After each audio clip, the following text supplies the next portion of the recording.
So, am I audible to everyone?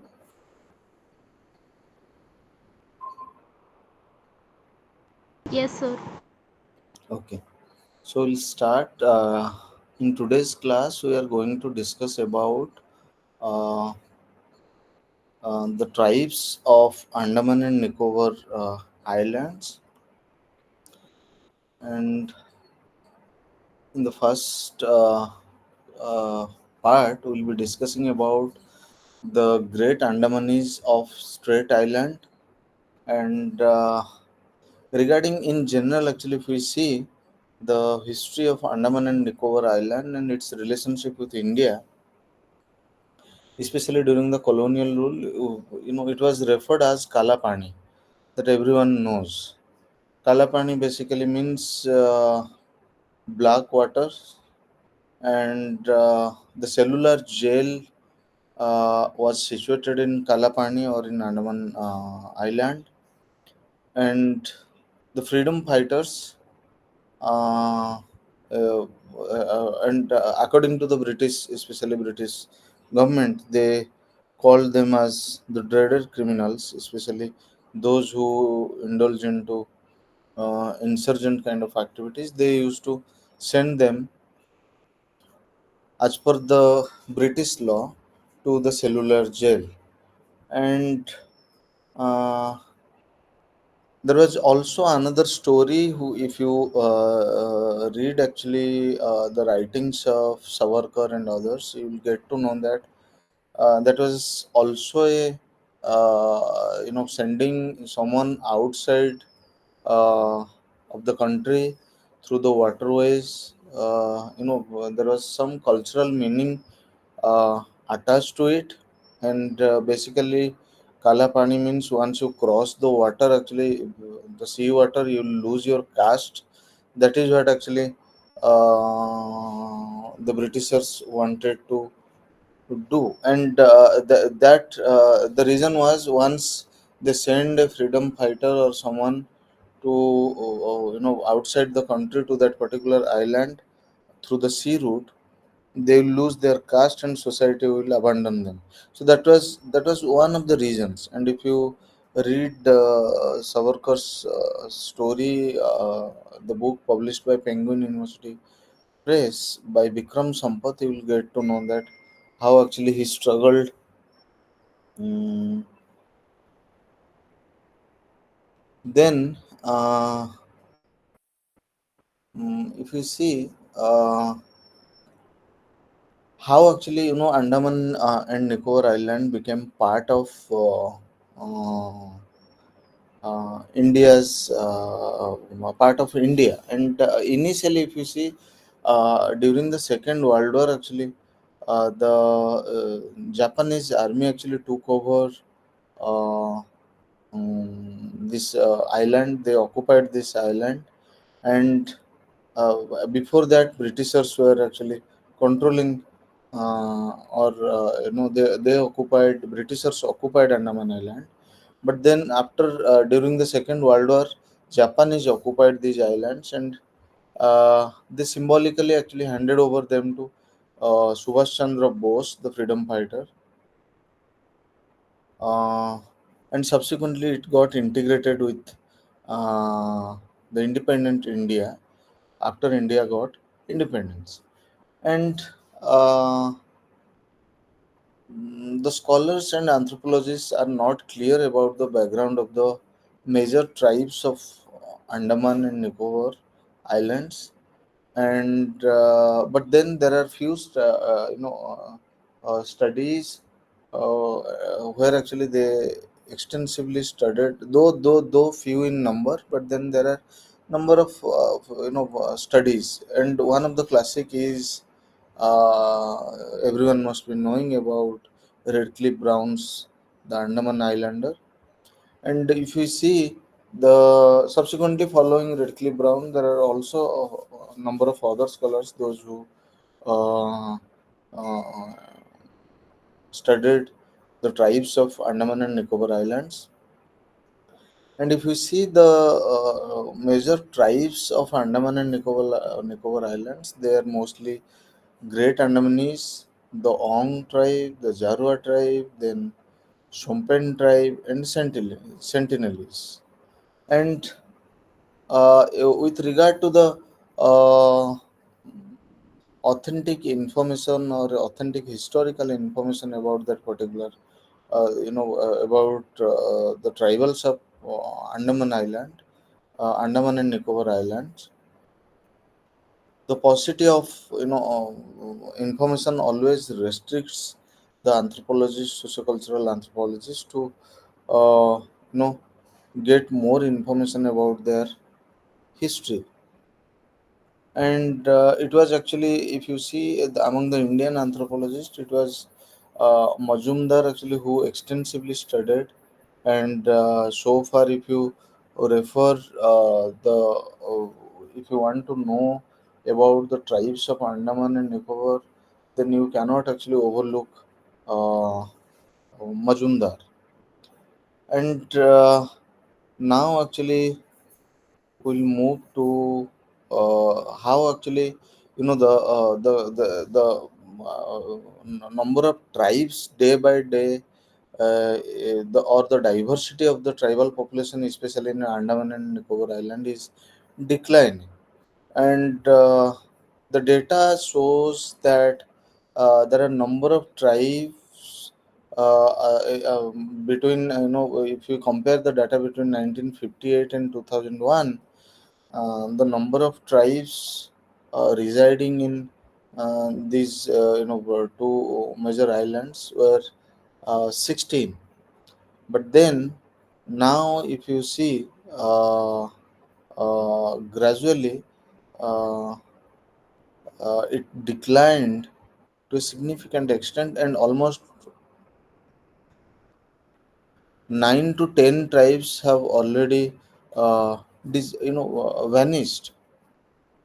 And if you see, the vulnerable tribes still, there are tribes, those who are actually, we call them as PVTGs. Their number is also in rapidly declining. And if we see the tribes like Chariar, Kora, Toba, Yere, Kede, Juai, then Kol, Bojigyav, B, Balawa, then Shumpen, these tribes have already, these particular tribes have already become extinct. And the if you see their numbers in 1952, it was in few hundreds. For example, if you take about the Toba tribe, their number was 200, but then it came down to 33 in 1951, and subsequently they disappeared. So, in case of you take the example of Yere tribe, and their number was significantly higher. It was actually 700. If you compare Toba and Yere, it was 700. But then after during the 1961 census, there was no record of Yere tribe. And the possibility can be, it is said that because of the exploration of mainland population or the land acquisition and encroachment of the government, probably they might have shifted to deeper forest areas. But then, regarding their with regard to the presence of these tribes, what which I mentioned earlier, is nobody knows about their whereabouts. And now we'll discuss about the Great Andamanese. And the Great Andamanese have been rehabilitated in a small island named Strait Island. And this particular tribe was once the largest in population among the various tribes residing in Andaman Islands, and their estimated population was 10,000 in 1789. But however, by 1901, the number has come down to 625, and by 1969, their number further declined to 19 only. And if you see the census of 1971, only 24 of them were around. And by 1991, uh, their number slightly increased and increased to 45. Only 45, 4, 5. And if we see the language, and it is because of the intervention of government, especially with regard to the providing better healthcare facilities, and the effort to integrate them with the mainland population. And the language the great Andamanese tribes they speak Andamanese group of languages, and the link language in Hindi, and the script is Devanagari, and the exhibited predominance of A blood group, and basically around 60% of the population is of A blood group. Then around 23% of them are they belong to B category, B group, and only 9% are O. And if you see their physical structure, they are short statured. The average height is 148 centimeter, very broad headed, and the true peppercorn type of hair. And if you see, mm, the government intervention actually in the recent years uh, claimed the important cause for gradual rise in the population of these great Andamanese. And now we'll come to their eating and drinking habits. If we see, they eat rice, dal, chapati, and other food items. And they cook food. They also use actually spices while cooking food, and they also use tobacco, like they smoke bidis, cigarettes. They also chew betel leaves, and uh, they also drink tea most of all. But then the thing is, despite of their food pattern is very much resemble with the modern of food habits of modern societies, uh, they also they are also engaged in hunting and gathering activities. Their traditional diet, if you see it, it is consists of fish, then turtle eggs, crabs, roots, and tubers. They also eat pork, water monitor lizard, and uh, other reptiles. Since they stay in coastal areas, they release octopus and other, uh, you know,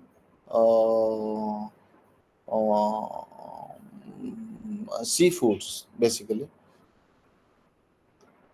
Then, if you see uh, their life and culture of this great Andamanese, according to Brown, as I mentioned in the beginning about Redcliffe Brown's seminal contribution on the Andaman Islanders, where actually he studied the Great Andamanese and the Little Andamanese. To Redcliffe Brown, actually, the Great Andamanese earlier comprised of 10 different tribes, namely Kat, Bo, Jeru, Kede, Puchiwar, Bale, Bi, then Kol, Joy, and Kora. And each of these tribes was said to be further divided into two different subgroups, namely Arioto, that means coastal people, and Eremtaga, means forest dwellers. And among those 10 different tribes of Great Andamanese, by 1981 there were only three tribes left, and they were Jerus, Kari, and Bo. Then, if we see the marriage rituals among the Greater Andamanis, exogamy was strictly observed prior to their permanent settlement in Strait Island, but it was the earlier practice, and now if you see the population has considerably decreased, and the group exogamy is no more in practice. In the past, a boy and a girl with the same name could not marry, even though they were no blood relations. And the post-marital residence is now neo-local, and there is practice of divorce and remarriage. However, on account of small number, now there is a decrease in the incidence of divorce. And if you see, uh, the practice of arranged marriage by the elders without the consent of bride of the bridegroom.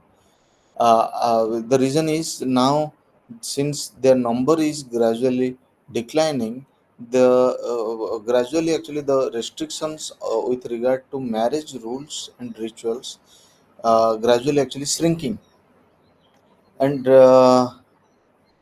especially when it comes to the family, the type of family, if you see, the family size is mostly nuclear, and the inheritance is in the name of the person bearing the name of the deceased.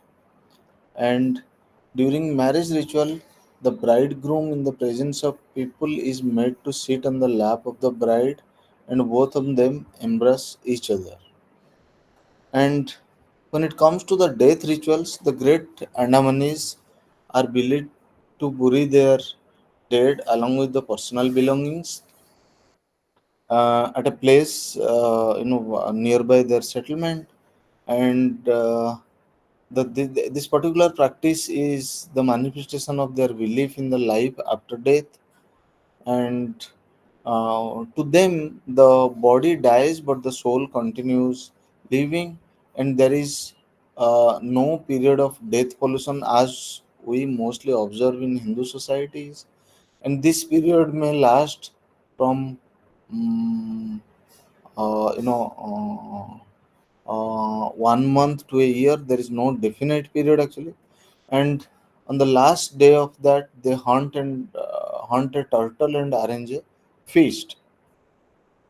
And with regard to economic organization, the Great Andamanis still belong to the hunting, gathering, and fishing economy.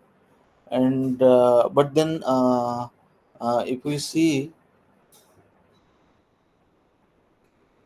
the recent changes have impacted them tremendously. Now they are not entirely dependent on hunting, gathering, and fishing activities. Apart from those activities, they also collect firewood and edible items. Now, if you see, there are the number of Greater Andamanis employed as salaried staff in government uh, offices is increasing, and for their livelihood, they also engage themselves in plantation and horticultural activities. And with regard to the political organization, it is mostly, if you see, um, uh, since the population of this Greater Andaman is declined, the traditional political organization has also ceased to exist. And the oldest person in the community is selected as the chief, and the next senior person is called as vice chief. And these two persons are the mediators between the people and the administration. They also coordinate the social affair of the community. And if you see the religious organization, uh, they worship, especially the Greater Andaman, they worship a deity called Bilik. and have special sacrificial uh, ritual during birth, marriage, and adolescent ceremonies. And if you see the position of women, the women in the community of the Great Andamanis participate in all social, economic, and religious activities, and they enjoy the right of inheritance. They are the gatherers of fuel, fodder, roots, tubers, and honey and wood. They observe taboos on certain food items, and their movement during pregnancy and adolescence and death are restricted. And if you see, the old and experienced ladies manage the childbirth using their indigenous knowledge. And a baby, according to their culture, is named before it is born. Usually, if you see in the mainland culture, actually, what usually in our societies we do, once the baby is born on certain day, whether it is 21st day or 30th day or 90th day, we name that particular child. But then in case of greater Andamanis, they, before the child is born, the child is named. And the greater Andamanis perpetuate an elderly person's name by giving one's name to the newborn in the community. And a ceremony is observed to mark the onset of adolescence for both males and females. Then the culture contact and change. It is observed that the modernization and the penetration of Western values and culture to that particular island, the Greater Andamanis experienced uh, the impact of modernization or the impact of these changes to a significant level. And if we see, they have come in close contact with outsiders and have been able to adapt to the new environment to some extent. And they have forgotten almost all the folk songs, folklore, art, and crafts related to hunting and food gathering services. And uh, they have also they forget one of their uh, professions, namely the basketry handicraft, which is emerging to be very popular nowadays. But then they left. Then it is also observed that the great Andamanis maintain a harmonious relationship with the government officials at their settlement in Strait Island. And uh, sometimes they are seen participating in certain public functions organized by the Andaman and Nicobar administration.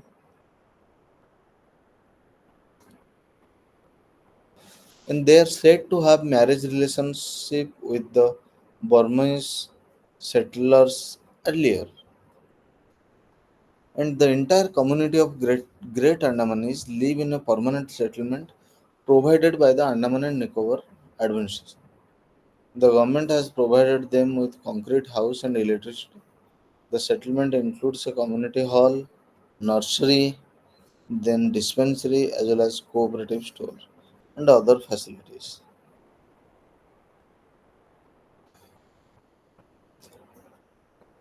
Then now we'll discuss about the ongs of Little Andaman. If you see, the it is believed that the Ong, Jarawas, Sentinelese, and Great Andamanis traveled to the Andaman Island from Africa some 60,000 years ago.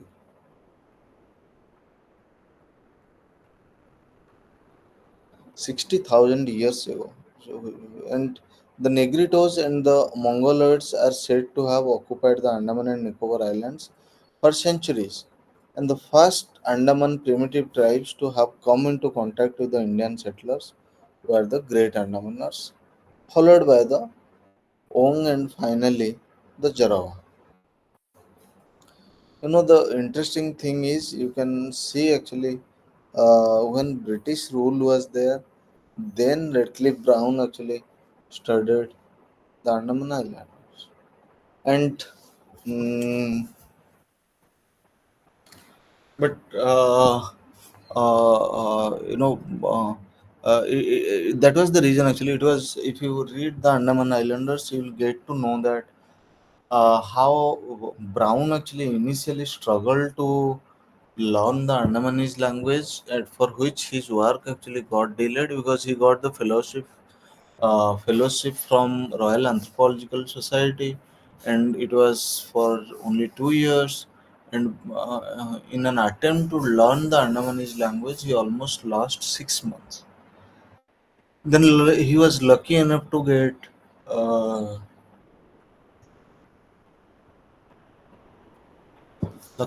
get a translator to who could help him out.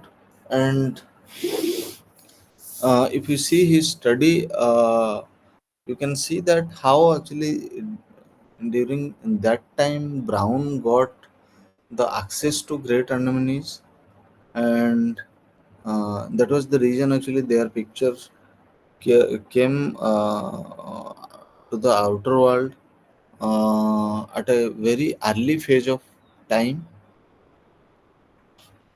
And uh, if you see, before the coming of the British, the Ongs in their habitat were the sole masters, and they were not ruled by the others. And after the British came into control of, to take control over their island in 1890, they are still not disturbed as far as their traditional life was concerned. But then in 1957, the entire island was declared a tribal reserve. And a little later, a plan was made to clear 40% of the forest of the islands in view of the settling 12,000 outside families for plantation and other purposes. And um, what is the meaning of Ong? Ong, basically ONG. Ong means man. Ong means man. And the people, mostly these Ongs, they belong to the Negrito racial stock. And they are now, if you see, they are concentrated in two different settlements. Both are situated in uh, the Little Andaman Island, in the islands of Andaman and Nicobar. And the first friendly contact with and the thing is, we must know actually before we proceed to the discussion, must know actually with regard to the contacts of mainlanders or the plainlands, people of plainlands, with the people of Andaman, especially these tribal communities. Usually, we have so much of controversies, and if you remember correctly, recently, not even more than 2 years back, 2 or 3 years back, Supreme Court actually heavily came on the government, saying that why you need access to that particular island. And basically, uh, the first friendly contact with the Ongs, with the outsider on their traditional home, Little Andaman, were made in 1885.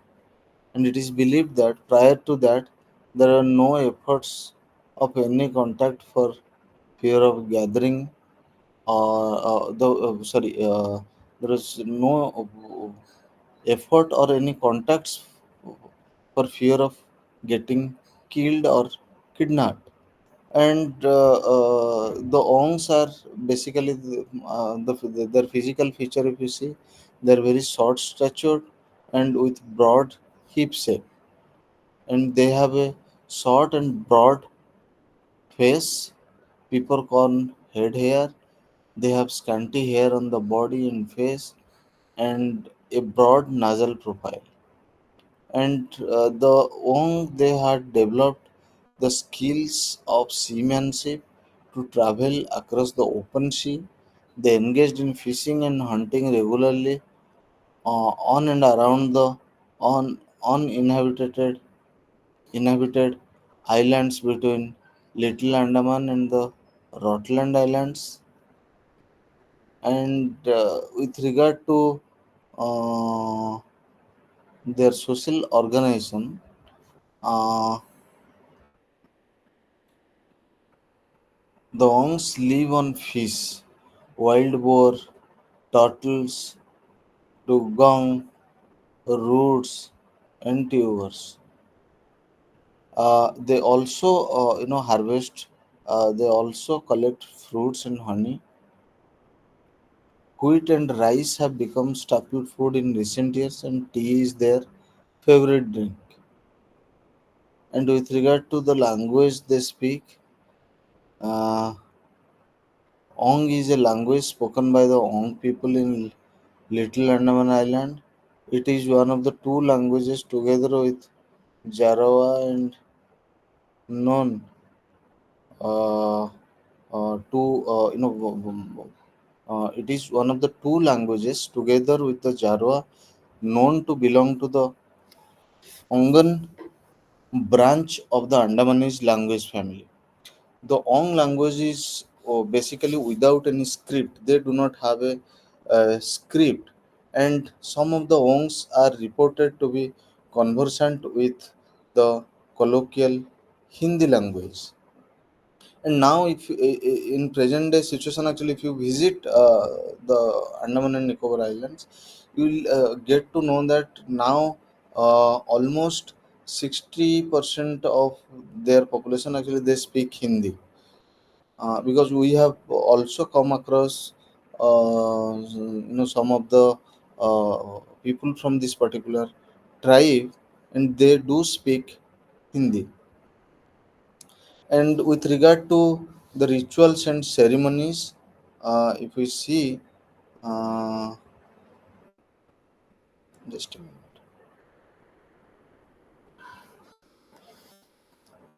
the birth rituals for this Ong tribe is very simple. As soon as a child is born, the, uh, as soon as a child is born, the placenta is buried on the spot where the baby was born, and there are some restrictions imposed on the mother concerning the food she eats after delivery. And marriage rituals are also conducted in a very simple fashion. After the traditional method of greeting, the bride sits on the lap of the bridegroom, followed by a mutual embrace. This is an important aspect of the Ong culture. A feast is hosted on the occasion of honor to honor the couple and the guests. And with regard to the rituals during the uh, death of a particular member of a household, the Ong, tribe, they bury the dead inside the hut under the cot of the deceased person, and according to their traditional practice, they exhume the lower jaw of the corpus after some period. Once it is decomposed and now we'll come to the uh, socio-economic and political life. The Ongs they primarily depend on forest produce and sea resources for their survival, and basically they're hunter gatherers. They live by hunting, fishing, and collecting forest resource mm, goods. And if in the present condition, if you see, they are also employed as wage laborers or plantation workers on their own settlements, uh, and they are also now given under the public distribution system. They the government provides them essential food and other items at free of cost.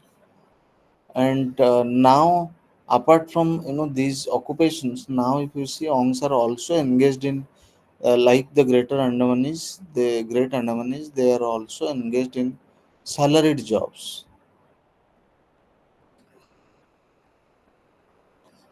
And with regard to the political organization, ongs, they have no traditional political organization. And uh, the Pradesh Council, the legislative body of the Union Territory, regulates the socio-economic affair of the community. And the speciality of this particular tribe is they are very skilled in basket making, mats making, making of wood containers, which are mostly used for the collection of honey, collection of the honey from forest. Then uh, they're also good at uh, mm, cane strips, making baskets through cane strips. And which actually most often now, once upon a time, that particular uh, the goods or assets prepared through that cane strips was considered to be the assets of poor. But now if you visit urban places, actually you can see actually those chairs, armchairs, then stools, and other goods you can see made up of these uh, cane strips. And they are day by day, actually they are becoming more actually popular. And this particular tribe, this Ong tribe, is very much skilled in preparing these two type of baskets and other items. And with regard to the gender division of work, if you see, men and women both, they actually involve themselves in weaving these baskets. And women, they have more expertise in making strings for their ceremonial dress. And Mm, these dresses and waist belts across the chest are very significant from a ceremonial point of view, and these are offered to the men by their women relatives. And with regard to the religious beliefs, the Ongs, they believe in the existence of spirits, and to them, these spirits in their worldview are said to dwell in the jungle, the sea, and the sky, in three places. And uh, if you see, according to 2011 census, out of total 109 or 109 persons, 93 had been recorded as followers of other religions. Basically, neither they follow the Hinduism nor Islam or Christianity. They follow some other religion, and which referred to their traditional faith. And the rest of the persons, the remaining 7% 7 percentage of the sorry, not 7, actually it is 16. So 16 out of 109s, 16 persons were following Hinduism. Then uh, just a minute. Then the painting of, with regard to uh, the painting of their face and body with clay signifies their relationship with nature, and it symbolizes their symbiotic relationship with nature and environment. And the white clay is painted on the face and body practically every day as a protection from evil spirits and mosquitoes. And uh, then They are also known for decorating their ceremonial hunting bows and arrows with bark strings. The honey container is made from the uh, Kualalu tree, and the outer part of the container is decorated with cane straw strips. After blackening it by slowly burning the layer of wax pasted on it. And now we'll discuss about their culture and cultural contact and change.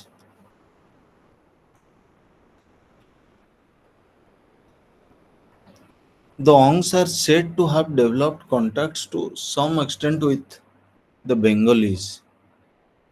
Uh, the not only Bengalis but also with Nicobaris, Tamil, Telugu, Mapilas, Ranchi tribe, and others. And among these communities, I think Mapila is those who are from Kerala. They must be knowing. Mapila is basically they are from the Malappuram region of Kerala, and they mostly visit. It is reported that they frequently visit the Bengali refugee settlers, and they also engaged in exchange of their forest produces for their gifts from their outside world. And the administration undertook several welfare and development measures for the Ong since 1976, and it was uh, said that the authorization of only one local organization called Andaman Adim Janjati Vikas Samiti AAJJVS for carrying out the developmental and welfare activities. Then, with regard to the uh,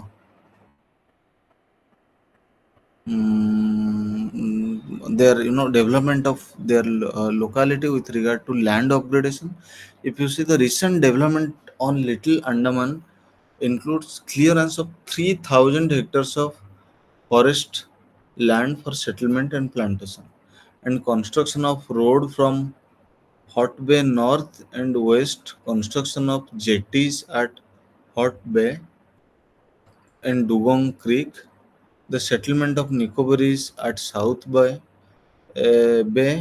and establishment of a match splint factory, consolidation of the Ong to one area, and construction of tin sheds for them to live in uh, was the major change actually this particular region, this particular tribe experienced.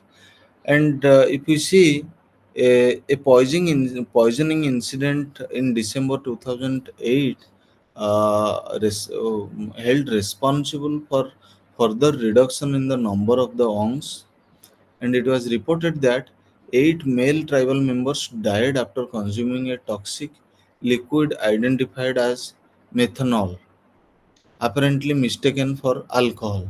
And this toxic liquid reportedly came from a container that had been washed ashore at Dugong Creek near their settlement. And during that time, apart from those, 8 tribal members, those who died, few additional members also were also admitted to the hospital. Uh, and this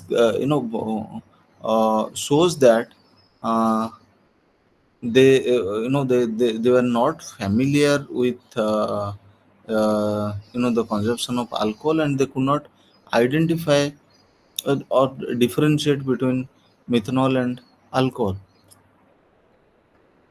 And if you see the state government's intervention with regard to their development, the coconut plantation, cattle rearing, and pig breeding were the major actually programs which were introduced by the government to that particular community. And despite of government's willingness to bringing or integrating tribals by engaging them through these activities, the community time and again rejected these measures. And with regard to the attainment to education, these schools during these school in that particular region did not have much enrollment, and the dropout rate is very higher. And with regard to and that is the sole reason for which actually their educational level of educational attainment is significantly low. Then their living conditions, if you see, uh, their dwelling units are built with tree trunks and branches of the canes which are grown throughout the islands. And mm, they also raise their platforms of the houses uh, uh, by using bamboos, and the floor is made of wooden planks. uh, and to climb their house, actually they use bamboo ladders. And the reason actually why they construct their house at a higher place, the reason is to keep themselves and their family safe from the wild animals. And the position of young women, the division of labor between the male and female members of the own household is very clear. Men go for hunting and collection of honey, while women they collect roots, tubers, shells, and all they engage themselves in fishing activities. Then if you see, the monks they practice actually early marriage. They marry at an early age, and the widows are looked down upon. And it was basically believed that widows actually they bring misfortune, and the young children live with parents.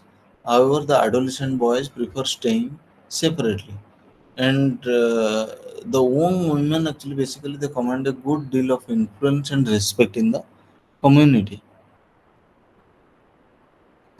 So we'll take a break here for 10 minutes, then we'll resume.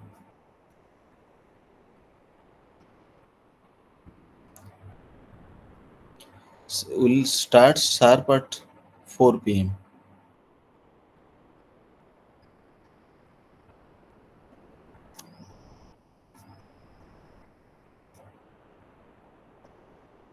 Am I audible to everyone? Can you hear me?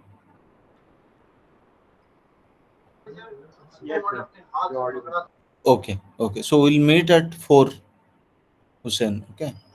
We'll take 8 to 10 minute break, then we'll meet.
Sneha, probably you lived in between.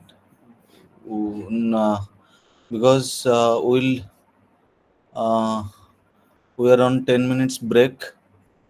We'll be meeting at again. We'll start at 4 p.m. Sir, excuse me, sir.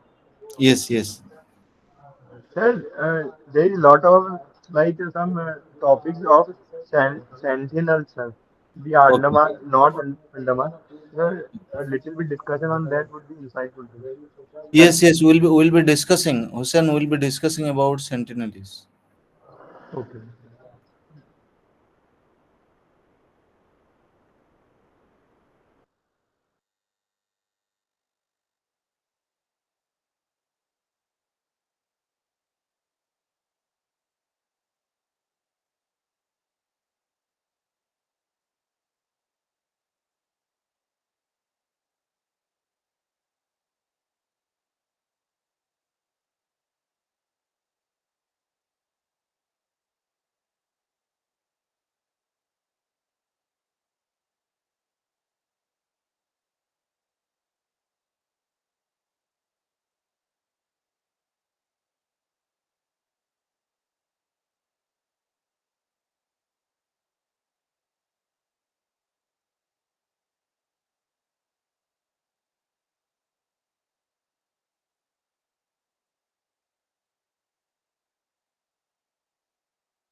So now we'll move to the Jarwas of South and Middle Andaman.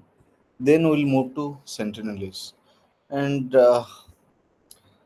Jarwas, if you see, this is also one of the uh, major indigenous tribal population of Andaman Islands, and they are one of the oldest surviving tribes of the world.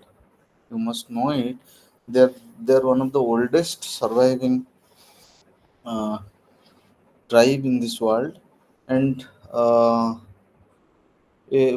basically the Jarwas are one of the four Negrito tribes of the Andaman Islands who inhabit the west coast reserved area of almost 765 square kilometers in the south and middle Andaman Islands.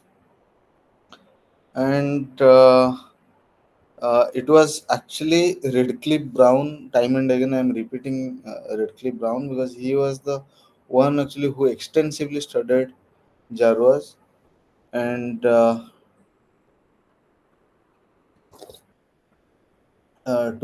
Brown, actually, Jarwas were the descendants of immigrants who, at some point of time in the past, basically made their ways across from Little Andaman, and they, moved towards Rutland Island and South Andamans. And if we see, uh, mm, they were very good in warfare activities, and they occupied the that particular area by force of arms. And mm, The Akabi tribe of the Great Andamanese division had referred them as Jarawa or Erawa, a name which is still in use. But if you see, the number is gradually, as in case of other tribes, that is declining. And if with regard to the community, bonding, the concept of collective leadership is very much present um, among the Jarwas, and they always actually emphasize on community leadership or collective leadership than individual leadership. And with regard to their religion, in 1981 census records show that records did not show any religious religion stated by the Jarwas. The Jarwas basically they live naked, but they decorate their bodies with clay paintings and innumerable designs. Their wooden buckets, chest guards, and bows are also ornamented with symmetrical zigzag or crisscross designs. And it is very popular actually. If you visit any tribal museum, the the kind of ornament actually Jarwas they use, you can easily identify them as mentioned. As I mentioned earlier, it is symmetrical zigzag pattern. It is, and the moment you see it, you can identify that it must be the jewelries of Jarwas. Men, women, children paint their bodies with red or white clay in various geometric patterns, and the uh, male and female Jarwas both used to remain fully naked, even in the very recent past. But now they have begun to wear very they are not actually wearing full clothes, but then they have somehow begun to uh, cover their essentials. And with regard to the life and culture of Jarwas, the Jarwas are basically the hunting gathering community. They live a kind of semi nomadic life. They are reported to have two major territorial division, and when they go for hunting, usually they move in small groups within each territory for hunting and gathering. As like Ong and the Great Andamani tribe, they are also very skilled in craft making, such as baskets, mats, shell necklace, and metal weapons. And they live in groups. As I said, the community bonding actually it is very strong. With the community sentiment is very strong among the Jarwas, and they together actually they leave 40 to 50 people as hunters and gatherers. The Jarwas are very fond of pork, turtle meat, eggs, and then fish, and then roots, berries, tubers, and honey.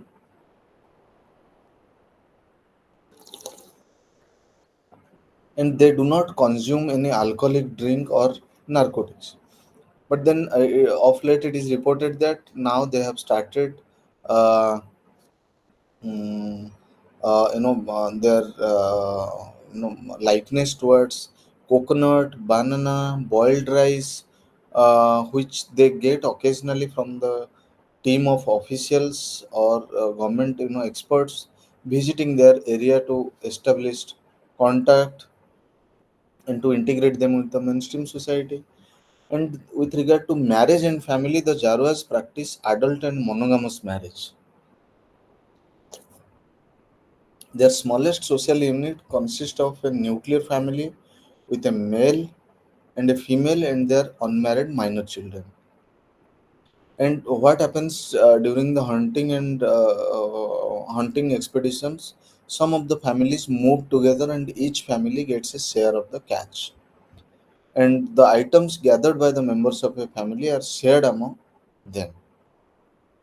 And with regard to division of work among men and women, hunting and fishing, they that is or collection of honey, they are considered to be the jobs of men, and they handle bow and arrows, and mm, the female actually uh, they engage themselves in rearing of animals and other household chores. And the women in Jarwa community basically they also go out to for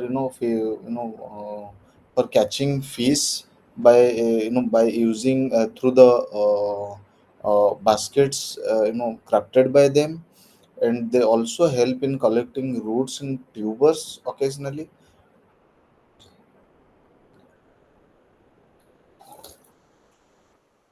But then, if we compare the Jarwa women with other women like the women of Great Andamanese and Ong community, the Jarwa women actually they occupy much more, status equal status with Jarwa men in comparison to other tribes. And the rituals with regard to the dead Jarwas, uh, it is a very less known fact. Uh, it is observed that after the death of a person, the dead body is left for decaying, and once it is decayed, and the after the decaying of flesh, they collect a piece of bone, and that bone they usually use as a kind of that particular bone actually they wear. Each individual of that family or relatives, they use that one piece of bone from that individual's body on their neck or waist. Then uh, what are the threats to Jawas nowadays emerging? Andaman and Nicobar Islands are rich in natural resources. However, there is also a cutthroat competition to have control and management over them. And since there is, increasing pressure on land, it is increasingly becoming difficult day by day for the Jaruas to bear that pressure and to withstand that pressure. Uh, and since the Jaruas, they are actually outnumbered before the outside community. In most of the cases they are actually moving inside, migrating towards the dense forest, and that is also one of the reasons actually the frequent changing of places making them extinct. And as far as Jawas are concerned, their forests and resources on their territory cleared by the settlers. Now, if you see the forest area in especially in where actually the Jawas were residing, gradually declining.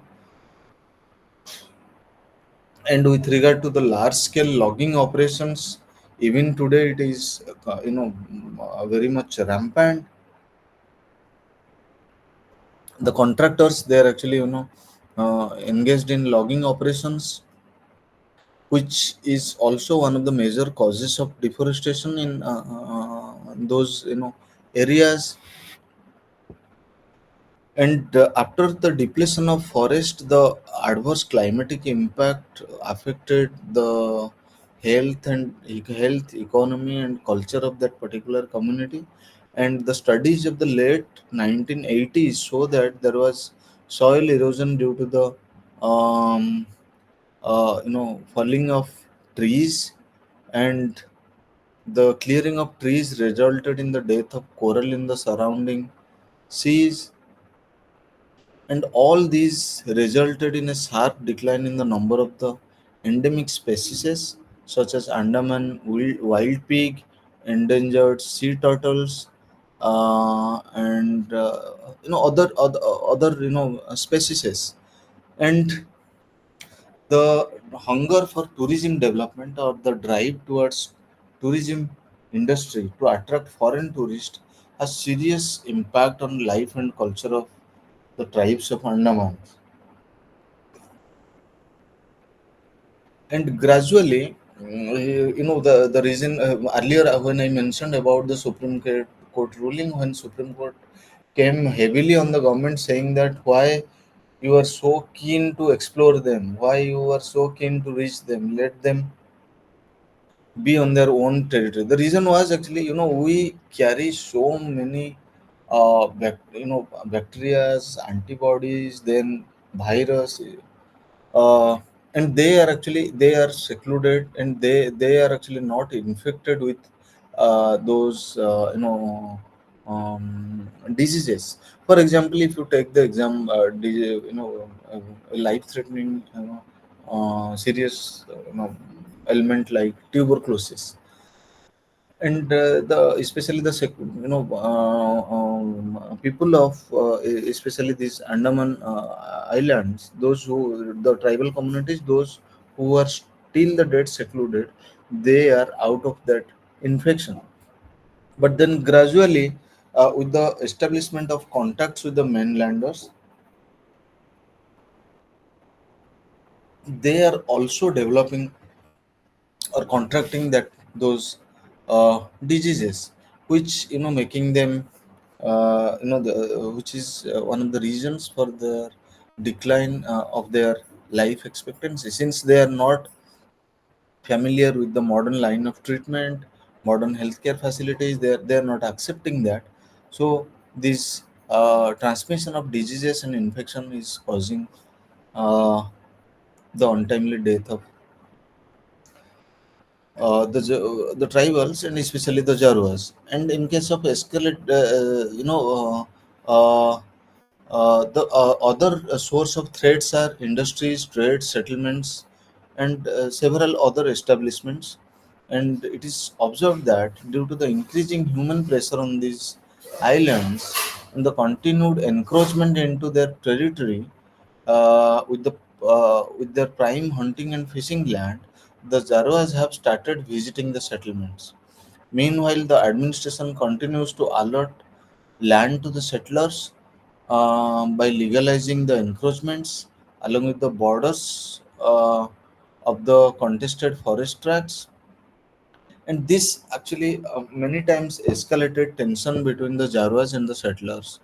And the administration admits that they're unable to do anything because of to resolve this uh, tension. And the two groups are locked in tussle over land rights, and the atmosphere has been vitiated by some of the administrative policies of the past. And the original inhabitants of the land, basically the Jarua community, they have the first right over the land, but not many people are ready to concede this.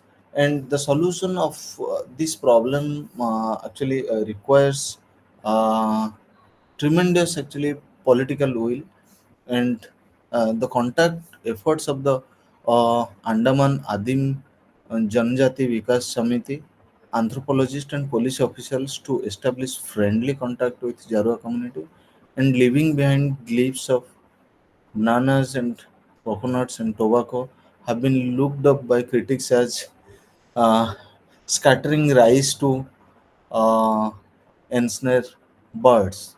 They argue that these efforts are aimed at making them dependent on the administration. So, the development uh, uh, the developmental initiatives of the government and the land encroachment policies basically supported by the government, and the transfer of forest land with the to the names of the settlers caused this discontent among the Jarwas. And the somewhere actually the Andaman Adim Jati Vikas Samiti, which was established in 1976, time to time tried to normalize and to time tried to negotiate actually between the administration and the Jarwas. Uh, and if one of the case study I can say, in 1980, a high level committee was constituted as desired by the Prime Minister Indira Gandhi to study the effect of construction of Andaman Trunk Road, which would pass through the Jarwa area in South Andaman. And this 23-kilometer stretch between uh, 87-kilometer and 110-kilometer points of the Andaman Trunk Road was this for to assess the impact of this long road. Construction of this long road was the major objective. And after the study, the committee suggested that though the absence of any road would be the ideal condition for the Jarwa, the next alternative would be to realign the road so as to orient it as far away from the boundary of the Jarwa reserve. And always actually the anthropologists they suggested to keep the Jarwa, the tribes away from the mainland contact. The reason is, mm the first reason is the the contract of various diseases, bacteria, virus, and which makes them actually extinct, because since they do not accept the modern line of treatment and healthcare facilities, they do not have access to that. In one side they do not have access, and even if they have access, they do not accept that in most of the cases. So that was the major reason. The anthropologist always actually argued to keep them secluded. Now we'll discuss about the Sentinels of Sentinel Island. So the Sentinel is basically the most isolated tribal community of the country, and it is still not known by which name they identify themselves. The name Sentinelese is derived from the name of the island they inhabit. Uh, they had virtually no contact from outside world until very recently. And if you see, their population was about 100, although the census 1981 could not record any number. According to sex area, the Sentinelese in 1999 estimated about 100 individuals, and they were hostile to the outside civilization. And it is popularly believed that the Sentinelese, like other Negrito tribes of the islands, have migrated here in the prehistoric times. And some scholars suggest that their ancestors drifted to this island during a cyclone when they came out of Little Andaman Island for fishing on small out uh, rigger cans. And mm, according to the Planning Commission, the Sentinelese tribe has often been termed as hostile. But the fact is that their hostility is the consequence of incursions upon their territory and its natural resources. The survival of the Sentinelese is threatened due to poaching in their territories. And several times there have been violent reactions on the part of the Sentinelese only when they have felt that their livelihood, their land, their resources are threatened. And it is precisely that that since the government, the policymakers, the academia, they have lesser access to that area. They are the least known tribes, one of the least known tribes of the world. And the socio-economic and religious life, basically, if we see, the Sentinelese, as like Jaruas, they are also a hunting gathering community. They hunt wild boar, turtle, and fish with bows, arrows, and spears. They also use single out rigger canoes for fishing and turtle hunting. Their main food items are basically they're meat eaters. They eat wild boars. They also eat sea turtle and different kinds of fish, fruits, roots. And compared to two other hunter-gatherer communities like Jarwas and Ong, their dependence on seafood is more prominent. And it is said that they live in communal huts. They live in a community, and it is reported that only a large encampment of 18 small lean-to type huts were seen in the forest clearing in 1967. Each hut had a fireplace, and the presence of small huts with separate hearths indicate their semi-nomadic nature and gathering pursuits. And whenever they go for a party, they actually dump fruits in a particular place, and then they start their celebration. Then the men of that particular sentinelese men, they carry bow and arrow for their hunting expeditions. And with regard to collection of fruits, tubers, and other edibles, men and women both actually they engage themselves in collection of those goods. Women engage in fishing with small round nets in shallow water. They also make baskets, mats, bows, and spears, and bark belts for men. Uh, Culturally, they do not seem to be any different from the other Negrito hunter gatherers in the Andamans.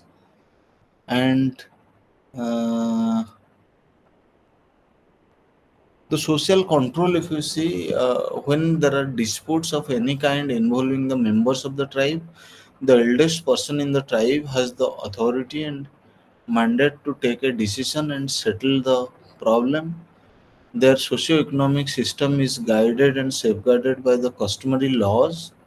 Their ritualistic practices remain still, even today, it is unknown to the outside world.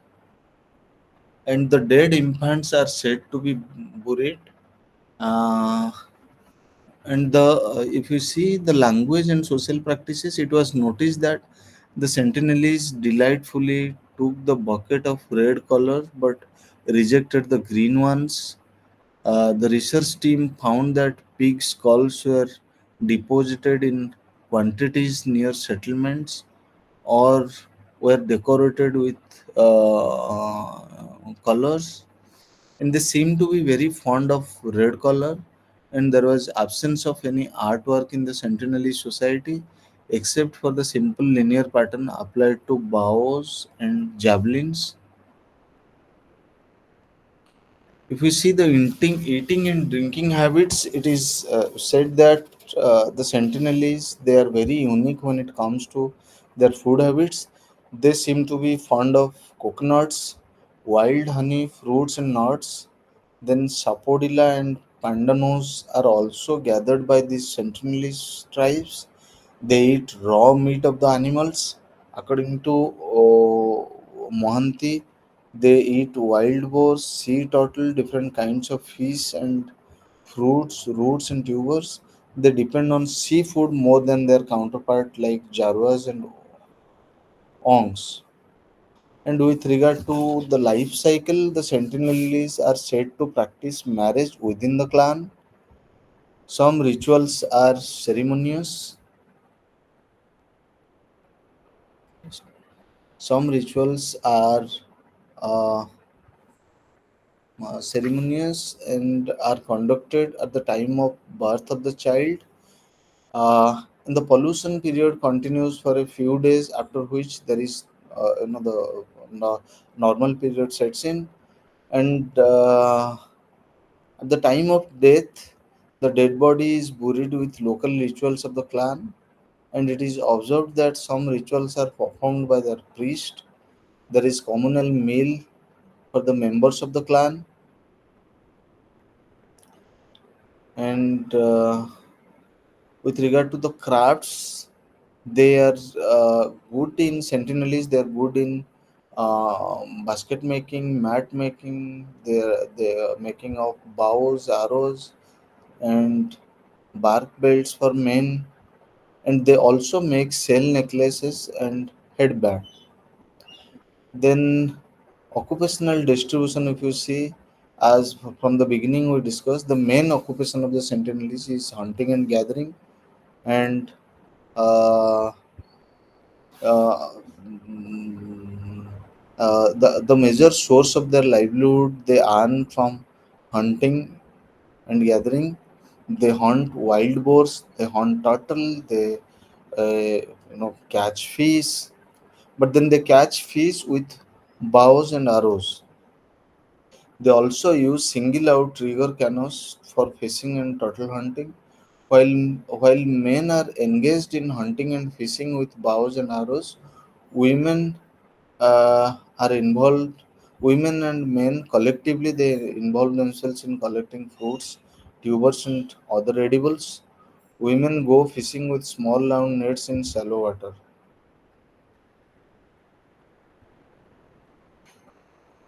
And with regard to, if you remember, recollect correctly in yesterday's class, actually, how the tribes of Tamil Nadu, Kerala, they were engaged in Karnataka, they were engaged in, eventually they emerged as settled culturalists. But then, with regard to the Sentinelese, there is no sign of, engaging in agricultural activities by engagement of sentinels in agricultural activities. Most of their tools and weapons are made from stone and animal bones. However, the sentinels seem to make the use of metal objects, uh, which got washed ashore in this seashore.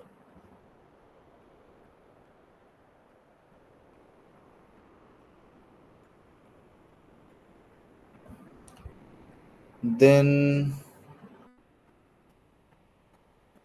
the traditional material culture of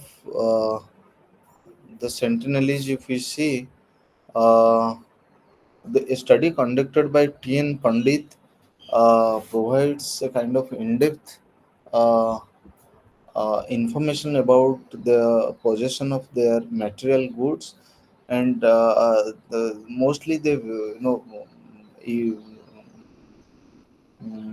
some of the artifacts discovered by the scholar Pandit and his team are like, one is bow, and the other one is multi-pronged wooden harpoon spear, then grinding and hammer stones, then plucking stick, arrow comb spear, then bamboo pot, then nautilus shell, then fishing net, cane basket, waistband, bark fiber, then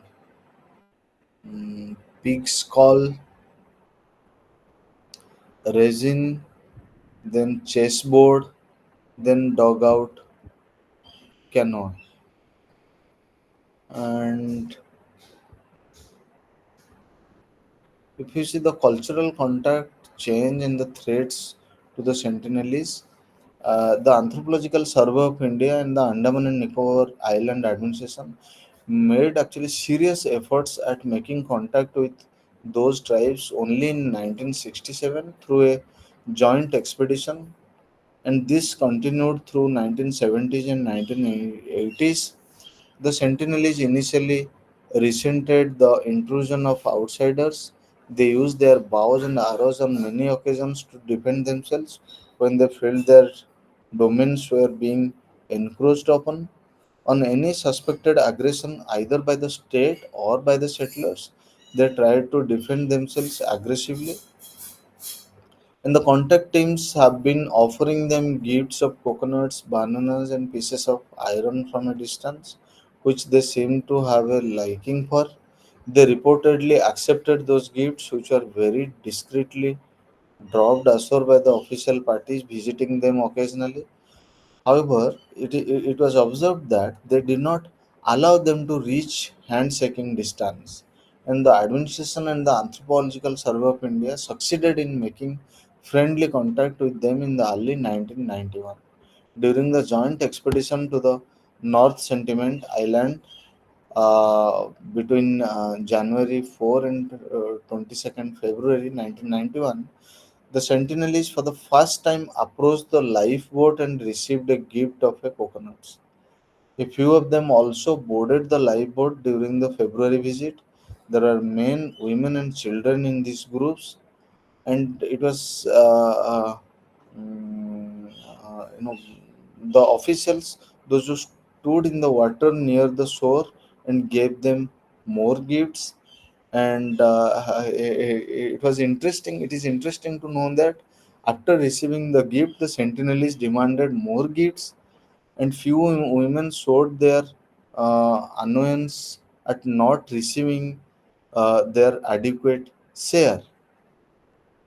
And if you see, the contact expeditions among the Sentinels continued under the direction of T.N. Pandit. These expeditions were a series of planned visits with gifts for the Sentinels in view of coaxing them. And uh, mm, it was observed that at late as 2006, the Sentinels reportedly killed two fishermen who were illegally fishing within the range of the island. When the helicopter tried to recover the bodies, the Sentinels drove them off by a hail of arrows, and those bodies have still been not recovered. This date, although it is believed that those bodies were buried in shallow graves by the Sentinels themselves. And the Andaman and Nicobar administration had tried to befriend the Sentinels by offering them gifts of coconuts, bananas, and pieces of iron from distance by a team of officials and experts. And the threats, why actually the time to time actually the Sentinels reacts violently. It was found that the studies have found that they were threatened because of deforestation and the increase of land encroachment, a rise into foreign tourism, and time to time the visit of government officials and the assimilation, the uh, defense and the economic interest of the mainstream population, that every time actually made them insecure. Then now we'll move to the Shompens of Great Nicobar. The Shompens of Great Nicobar, basically it is a kind of it is classified as a kind of PTG or primitive tribal group, along with the four other tribes. The Shompen, basically, unlike the other primitive tribes of Andaman Islands, are not of Negrito origin but of Mongoloid stock. And the light yellow brown skin, straight hair, then narrow eyes and stocky build give them a strong resemblance to the people of Myanmar and Indonesia. And like Jarawa, They are skilled in hunting and gatherings, uh, but then unlike them, they also raise plantations of various crops such as pandanus and lemon and co- colocasia, and they subsist primarily on these plants, wild boar, wild fruits, honey, and fish. And like Jarwa, by and large, they are also disease free. And if you see about their shrinking reserve area, the area of the reserve has shrunk over the years. The reserve area for this particular tribe is in Great Nicobar, which initially covered the whole island of 1044 square kilometer, uh, has been reduced to 853 square kilometer, and the population of outsiders has been increasing rapidly since 1969, and the corresponding uh, uh, decline was also observed in case of the Shumpin population. And what are the uh, major actually dangers actually this particular tribe encounter? The first one is uh, the burgeoning population of the outsiders, or the increasing population of the outsiders. The second one is the renovation and continued construction of the east-west road through the heart of the Shompen Niger. And the third one is the free food and other items being given to the Shompen by the government. The reason is, they, since they were, as I mentioned earlier, they were disease free. Gradually, now since the government is trying to establish contact with them by offering food grains, food stops at free of cost, it makes them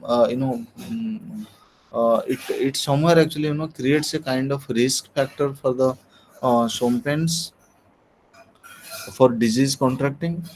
And uh,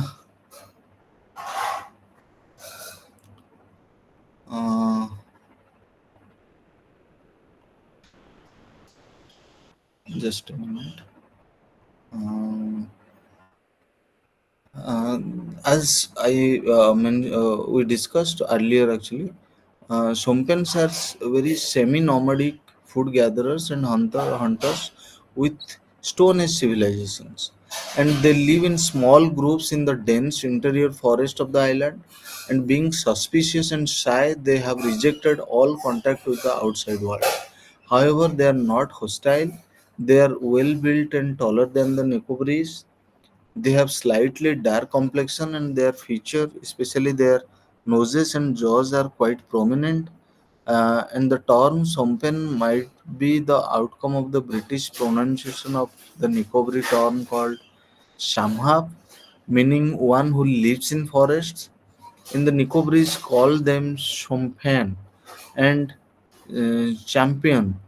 And perhaps Sompen are the last remnants of the Malay race who maintains a separate existence in dense forest and have their primitive culture and own language. And it was observed that till the end of 19th century, the Nicobar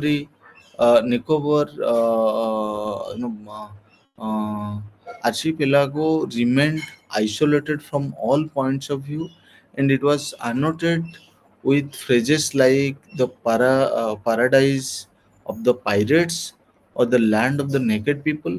And this island represents one of the greatest emporia of ethnobotanical wealth, where aboriginal native tribes of ancient culture remain in their virginity. And Shompens are the original inhabitants of uh, Great Nicobar Island, which is the southernmost island of the Andaman and Nicobar. Then the Sompens generally live in places close to a drinking water source and where abundant uh, um, pandanus fruits are available, which form their staple food. And the Indian region, with its innumerable tribes and ethnic groups, offers ample scope for ethnobotanical studies. And the Sompens, like many other tribes, suffer from various ailments like malaria, microfilaria, elephantitis, and other fatal diseases. Strangely, no tribal medicine for such disease exists among them. Ironically, these ailments, together with lower population of female, low birth rate, high rate of infant mortality, and malnutrition, have placed the Sompens almost on the verge of extinction. And it was observed that during the last 2 decades, the Tribal Survey of India, Port Blair, are involved in studying and documenting the different and dwindling socio-cultural, ethnobotanical, and historical aspect of the Aboriginal tribes of the Andaman and Nicobar Islands. Then eating and drinking habits and the living conditions, if you see, the Sompens uh, basically they build their huts on a raised platform on the raised platforms, and the reason why actually they construct their huts in such heights, as I mentioned earlier, to keep their household or to keep their people safe from the wild animals. And they do not have any community residential hut, and like Wong and Jarwa tribe, they sometimes build such huts for dance in commemoration on their of their ancestors. And mm,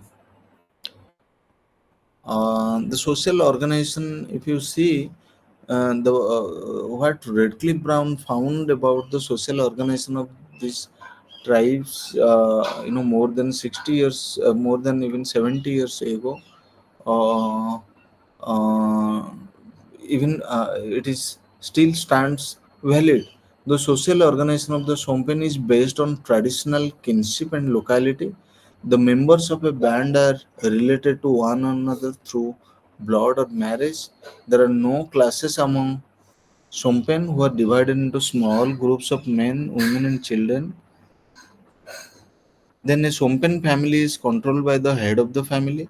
The eldest male member of the family becomes the head, and all the activities carried out by the wife and unmarried children are under the direct control of this head. And with regard to tribes and sub-tribes, the Sompens consist of two subdivisions, the hostile Sompens and the Mawa Sompens. The majority of Sompens belong to the first category. That means the hostile Sompens, and the hostile Sompens live in the region through which the river Alexandra and Galathi flow, and the interior of the Great Nicobar Island in the east coast. There are two groups basically distinct with that geographical distribution. And if we see, the west coast Sompen call themselves as Kalai, whereas the east coast Sompen call themselves as Kayat. And with regard to rites and rituals, if you see, uh, the birth rituals, the period of menstruation and childbirth are considered as unclean among the Sompen. A separate hut is constructed for the delivery of the child, and when labor pain starts, the woman is shifted to this hut. And during the delivery, only the old women of the locality are allowed to attend and stay inside the hut. And except the for the mother and the elderly women attending her, nobody is allowed to touch the newborn baby on the first day. On the second day, the child is given a cold water bath in an indigenous vessel. Uh, the food, there are food restrictions, especially on the uh, new mother, especially after she gives birth to the child. Then the marriage, basically, if you see among the Sompen monogamy, Sompen monogamy is the commonest form of marriage. But in few cases, it was observed that polygamy have also been observed, and it is socially sanctioned. Hence, sometimes it is tolerated among the people of that particular community. And the Sompens are basically endogamous, and inter-ethnic marriages are usually not contracted. A man is free to marry his wife's elder as well as younger sister. Similarly, a woman is free to marry her husband's elder as well as younger brother.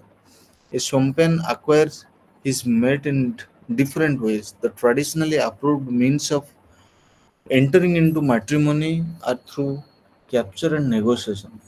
And the negotiation form of marriage is arranged by the parents, uh, usually, where actually the parents, they invite the opinion of the girl or the boy concerned. But after marriage, the couples can either live along with the girl's family or with the boy's family, and sometimes the couples can even move out and join a different band altogether. And with regard to the death rituals, mm, with regard to the death ritual, if we see, certain rituals are performed in the event of death. Basically, when a person dies inside the hut, the dead is immediately taken out of the hut and placed on the ground in front of the house. Uh, when the person breathes his last, the members of the family start weeping and crying, especially when the deceased is a young man or woman. During this time, the dead body remains in the ground, and the Sompen, people, they usually, they bury the dead body. A wooden bier is prepared for a long log of fresh wood. The body is kept on the bier and tied with the cane or pandanus fibers, and they bury the dead. And with regard to economic organization, the human method of obtaining a livelihood is affected by both environmental opportunities and the stage of development of technology in the society. But with regard to the Sompe community, hunting, fishing, and fruit gathering constituted the primary occupation of this community.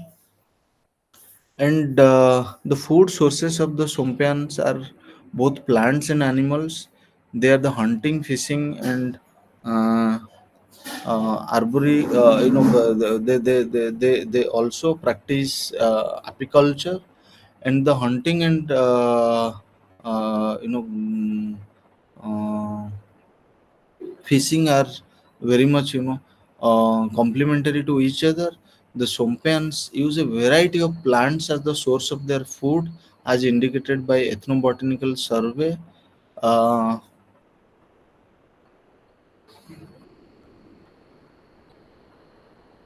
then mm, the political organization of we see, the Sompians have no idea of government. In each band of Mawa and hostile Sompians, there is a recognized head who attains his position by willing consent of others on account of some admitted superiority, material, physical, and the superiority in terms of material superiority, physical superiority, or knowledge superiority. And he grows to this position gradually, and there is no election or any other formality for this purpose. And he has a great experience and is well acquainted with the forest. He has certain privileges in terms of tribal influence and immunity from drudgery. And also mm, the head's wife also commands the same position among the women. And with regard to religious life beliefs, the Sompens, they believe the presence of good and evil spirits. they perform magical rites, uh, but then the details of that magical rites usually they do not disclose with others. And when they plan to go for hunting and for fishing, they to distant places, they worship a particular type of tree to avoid danger. And on especially when it comes to the position of women, uh, as we discussed with Jaruas, men and women have approximately equal status in this community. The women have a lot to do with their own choice of husbands, and after marriage, they are free to live with either of the couple's parents.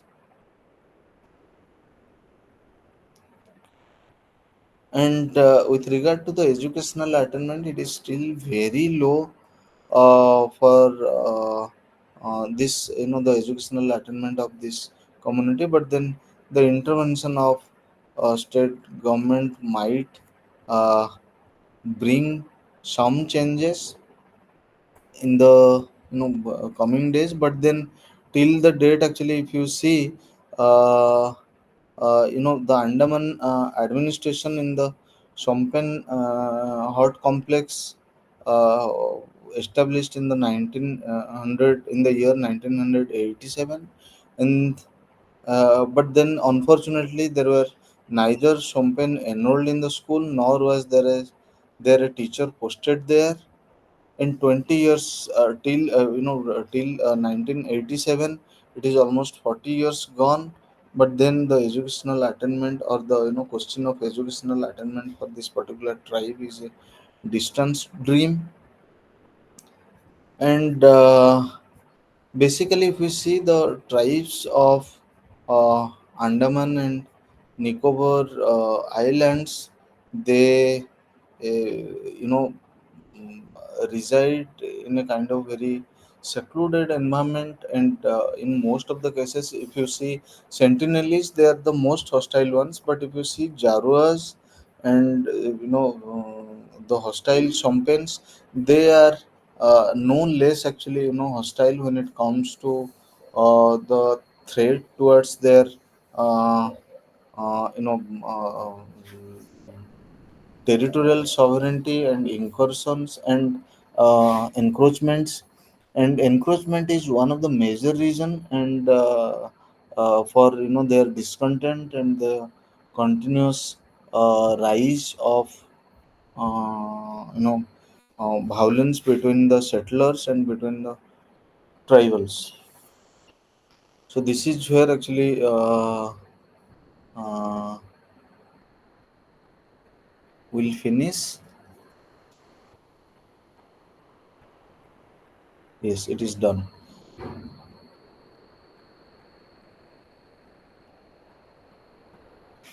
It is done. So yesterday, few of you inquired about the assignments. My suggestion is you write to the course coordinator through the email. Okay, and the course coordinator will reply you, clarify you with regard to the pattern of the assignment, the topic of the assignment. You please write emails. That is the best way to confirm, actually. I inquired. Hussein, do you want to tell something? No, sir. Sir, I will inquire with the coordinator about Yes, the assignment. you write to the course coordinator. Okay. Yes, sir. Shailesh Tiwari. Yes, Yes, you sir. have raised hand. Actually, sir, Yes. we write the email to the regional center Bhopal, but they Okay. don't reply about the assignment. Okay. No, no. But for example, the postponement of classes, you got, actually, with regard to the preponement of the timing, you got an email from the Bhubaneswar, course coordinator. Hussein, didn't you get it? The email with Yes, regard it was to on the Bhubaneswar. The Salish is talking about, sir, our center, regional center from Bhopal, sir. MP regional center Bhopal. No, no, Maybe they are you not able. reply, you inquire through that same email. Okay. Okay. Shailesh, you can inquire through the same email actually from which you received the preponement notification. So it means, sir, I contact from the Bhubaneswar Regional Center. You inquire actually. So they, if they don't reply, then we'll follow it up. Okay. Actually, sir, I also use the calls for contact number, but they didn't received the call. Okay. No, but it is the best way is to write an email to the course coordinator. Course coordinator, you are getting my point. Yes, sir. Yes. Instead of writing to the center, you write to the course coordinator who is coordinating this course. Okay, sir. Okay. So we'll end here. Thank you so much, and thank you for bearing with me. Thank you, sir. Good day.